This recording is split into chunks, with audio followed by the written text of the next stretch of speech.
Start. सभापति महोदय, प्रतिदिन छोटी मोटी झड़पें होती रहती हैं। हमारी फौजें बड़े उत्साह से उनके मुकाबले में खड़ी हैं। उनके हौसले बहुत ऊंचे हैं, लेकिन हमारी सरकार का भी यह कर्तव्य है कि उनके फैसले को कभी गिरने ना दे। उन्हें हर तरह की सुविधा प्रदान की जाए जिससे उनका आत्मविश्वास बढ़े। मैं मंत्री महोदय से अनुरोध करूंगा कि सरकार अपनी नीतियों का प्रचार काम ठीक प्रकार से अपनी फौजों से करे, उनको अच्छे अच्छे हथियार दे। अनुसूचित जातियों और आदिवासी जातियों के आयुक्त ने जो अपना प्रतिवेदन प्रस्तुत किया है, उन प्रतिवेदन को देखने से यह प्रतीत होता है कि उनको तैयार करने में उन्होंने बहुत अधिक परिश्रम कार्य किया है।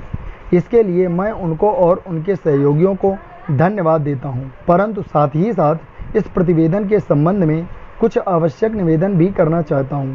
पहली बात तो यह है कि इस प्रतिवेदन को देखने से ऐसा प्रतीत होता है कि इन कार्यों को जिस धन का उपयोग होता था वह 3 साधनों में उपलब्ध होता है: केंद्र सरकार द्वारा, राज्य सरकार द्वारा और कुछ गैर सरकारी संस्थाओं द्वारा। प्रतिवेदन के अनुसार जिस धन का इन कार्यों पर व्यय करने के लिए दिया जाता है, उतना धन पूरी तरह से व्यय नहीं हो पाता।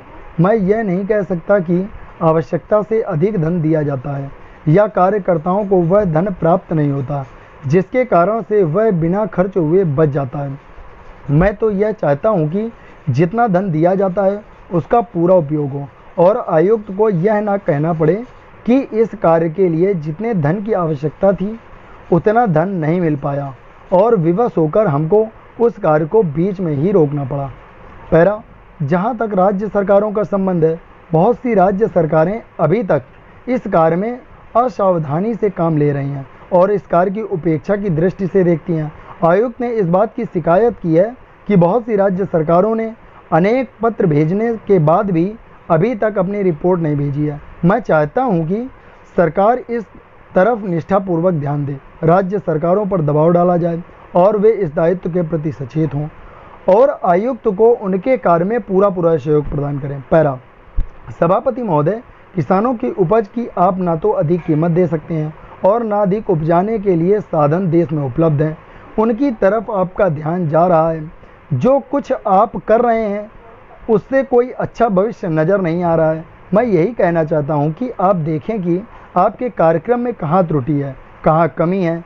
आपने कर लगा रखे हैं, आपने जो कर लगाए हैं वे तो लगाए ही हैं। हमारे प्रदेश में तो ज़मीन पर 25% से ज़्यादा भी कर लगा दिया गया है। इतना बोझ अगर किसानों पर पड़ेगा तो उनकी कमर टूट जाएगी, वह पहले से भी टूटी जा रही है। लेकिन वे इन करों को देने के लिए भी तैयार हैं यदि आप उस तरह के साधन उन किसानों के लिए तैयार करें। पैरा। हमारे उत्तर प्रदेश के कुछ ज़िले हैं, पूर्वी ज़िले हैं, जहां पर बहुत बुरी स्थिति है। हमारे सदन के कुछ सदस्य रो रो कर आपको यह बताया था कि वहां के लोगों को 2 रुपये मिलता था। इतना ही एक दिन की उनकी मजदूरी है। सरकार ने यह आयुक्त नियुक्त की थी ताकि वह वहां पर कुछ विकास के लिए कार्य किए जाएं। वह योजना भी अब खटाई में पड़ गई है। आपका ध्यान इन समस्त चीज़ों की ओर कैसे दिलाया जाए, कैसे आपका ध्यान इन सभी कठिनाइयों की ओर आकर्षित किया जाए, समझ में नहीं आता है। पैरा। यातायात के साधनों की स्थिति यह है कि ट्रेनों में दूसरे दर्जे में भीड़ भाड़ की कोई ठिकाना नहीं है, उसकी कोई सीमा नहीं है। हर रोज़ ऐसा मालूम पड़ता है कि कोई मेला सा चल रहा है। आपके पास अच्छे इंजन हैं, अच्छे गति वाले इंजन हैं, लाइन भी अच्छी है, तो क्यों नहीं दूसरे दर्जे के अधिक डिब्बे लगाए जाते हैं, लोगों को कुछ सुविधा मिल जाए। वह काम नहीं दिया जा रहा है। आपको किसान को, देहात में रहने वाले आदमी की, मजदूर की परवाह नहीं है, जो समस्त कठिनाइयों को झेलता है। आपके सारे कार्यक्रम को पूरा करने की उसमें कहाँ से शक्ति आएगी, कैसे वे अधिक अन्न उपजा कर आपको दे सकेंगे। आप इन सब पर सोच विचार करें। आपने बड़े बड़े फॉर्म बना दिए हैं, क्या उन फॉर्म में उनसे उनको कोई लाभ मिल रहा है? स्टॉप।